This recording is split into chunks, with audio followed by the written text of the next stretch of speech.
বলছে তার সাথে বেড শেয়ার করলে আমাকে প্রমোশন বাড়াবে। এদিক দিয়া এই কাজটা তো আমার পক্ষে সম্ভব না। এদিক দিয়ে বাবা মা আছে, তাদের টেনশন, ভাই আছে, বোন আছে, এদের খুব টেনশনে, খুব আছি। এখন যে কি করব সেটা ভাইবা চিন্তা পারছি না। তো অনেক ভাবার চিন্তার পরে স্যারের কথায় রাজি হলাম। পরে স্যারের সাথে আস্তে ধীরে ধীরে সম্পর্ক হলো। পেট শেয়ার করতে করতে হঠাৎ করে এখন দেখি আমার প্রমোশন বেড়ে গেছে। আস্তে ধীরে আমি আরো উপরে উঠতেছি। তো যাই হোক, যেটাই হোক, কিন্তু আমার লস হয় নাই, লাভই হয়েছে। কিন্তু এতদিন প্রমোশন ছাড়া কাজ করছি, যেই স্যালারি পাইতাম বাবা মা ভাই বোন নিয়ে খুব কষ্ট চলতো।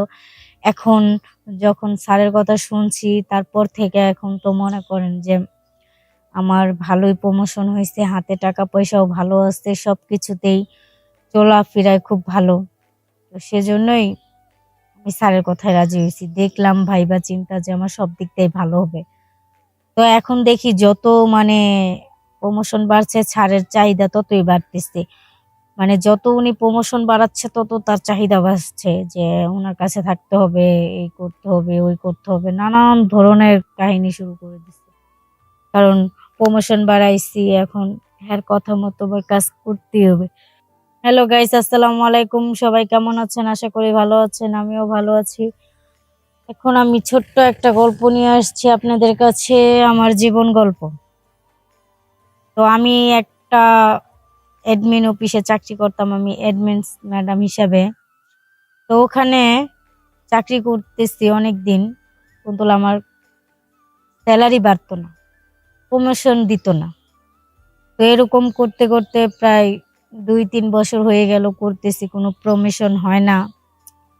তো চিন্তা ভাবনা করলাম যে কি করা যায়, দেখি স্যারের কাছে যাই, স্যারকে বলে যদি কিছু একটা করা যায়। তো স্যারের কাছে গেলাম, যাওয়ার পরে স্যারকে বললাম, স্যার আমি তো আজকে প্রায় 2-3 বছর চাকরি করি, তো আমার তো আর প্রমোশন আপনি বাড়াচ্ছেন না, যা আছে তাই আছে। আমার জুনিয়র যারা তারা আমার চেয়ে ভালো ভালো করতেছে, আর আপনি আমাকে দিচ্ছেন না, প্রমোশন ওদের বাড়ছে, আমার বাড়ছে না। আমি তো কিছু বুঝতে পারতেছি না স্যার, আপনি কি করবেন বলেন আমাকে। আমার প্রমোশন না বাড়লে স্যার এতটুকু টাকা পয়সা দিয়া আমার মা আছে, বোন আছে, ভাই আছে, সবাইকে আমার চালাইতে হয়। তো আমি কিভাবে কি করবো বলেন। আমার তো আমার একলা ইনকাম দিয়ে আমার মা, বোন, ভাই সবাইকে চালাতে হয়। তো স্যার আমার প্রমোশনটা যদি একটু বাড়তো। তখন স্যার বলে, তোমার প্রমোশন বাড়বে, ওদের যেমন বাড়ছে তোমারও বাড়বে, কিন্তু আমার একটা সত্যে রাজি হতে হবে, আমার একটা সত্য আছে। জি স্যার বলেন, আপনি কি সত্য? যখন স্যারকে বললাম, স্যার বলল যে তোমার প্রমোশন বাড়তে পারে এক সত্যি। আমি কই, কি সত্য স্যার? কয়, তুমি যদি আমার কথা মতো চলো তাহলে তোমার প্রমোশন বাড়বে। আমি তো জিজ্ঞেস করলাম, স্যার আপনার কি কথা মতো চলতে হবে আমাকে বলেন। পরে বলতেছে, তুমি যদি আমার সাথে বেড শেয়ার করো তাহলে তোমার প্রমোশন বাড়বে। তখন বললাম, স্যার এটা কি ধরনের প্রশ্ন উত্তর করলেন? এটা কোনো কথা হইলো যে প্রমোশন বাড়তে গেলে আপনার বেড শেয়ার করতে হবে? স্যার এটা আমি পারবো না। কয়, তাহলে তোমার প্রমোশনও বাড়বে না, তুমি ভেবে চিন্তে আমাকে বললো, তাইলে এখন যাও।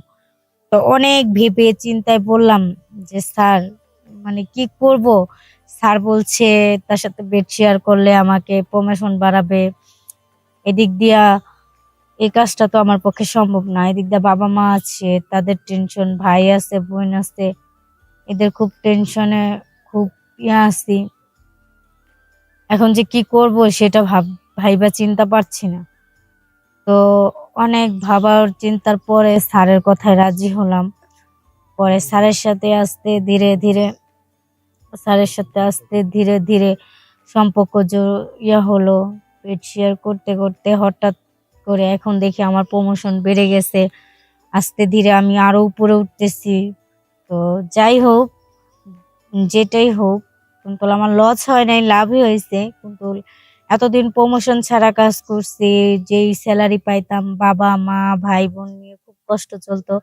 এখন যখন স্যারের কথা শুনছি তারপর থেকে এখন তো মনে করেন যে আমার ভালোই প্রমোশন হয়েছে, হাতে টাকা পয়সাও ভালো আছে, সবকিছুতেই চলাফেরায় খুব ভালো। তো সেজন্যই আমি স্যারের কথায় রাজি হয়েছি। দেখলাম ভাইবা চিন্তা যে আমার সব দিক দিয়ে ভালো হবে। তো এখন দেখি যত মানে প্রমোশন বাড়ছে স্যারের চাহিদা ততই বাড়তেছে। মানে যত উনি প্রমোশন বাড়াচ্ছে তত তার চাহিদা বাড়ছে যে উনার কাছে থাকতে হবে, এই করতে হবে, ওই করতে হবে, নানান ধরনের কাহিনী শুরু করে দিচ্ছে। কারণ প্রমোশন বাড়াইছি, এখন হ্যার কথা মতো আমার কাজ করতেই হবে, কারণ সে আমার প্রমোশন বাড়াইছে। এখন অনেক কিছু সহ্য করে প্রায় 5 বছর হয়ে গেল, এভাবেই চলতেছে। চলতে চলতে এখন আর পারি না। তো স্যারকে বললাম, স্যার অনেক তো হইছে, এলা একটু বন্ধ করেন। স্যার বলে যে তুমি যদি আমার কথায় রাজি না থাকো তাহলে তোমার প্রমোশন যেমন বাড়াইছি এমন কমাইতেও পারবো।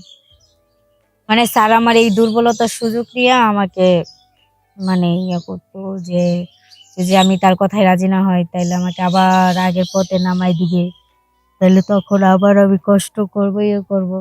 সেই ভাইবা আর স্যারের কথা ফালাইতে পারি না, উনি যা বলছে আমি তাই করছি। তো আস্তে ধীরে এরকম চলতেই আছে। স্যারকে যখনই বলি যে স্যার না আজকে না, তখনই বলে তাহলে তোমার চাকরি নাই। নানান ধরনের ভয় দেখায়, ভয় দেখাইতে দেখাইতে এই পর্যন্ত আসছে। যাক, যত যাই হইছে তাও প্রমোশনটা আছে, কাজ করতেছি। তো দেখেন, আমি সামান্য প্রমোশন বাড়াইতে গিয়ে আর নিজের ক্ষতি নিজে করলাম। যদি তখন লোভ না করতাম তাহলে আজকে আমার এই অবস্থা হইতো না।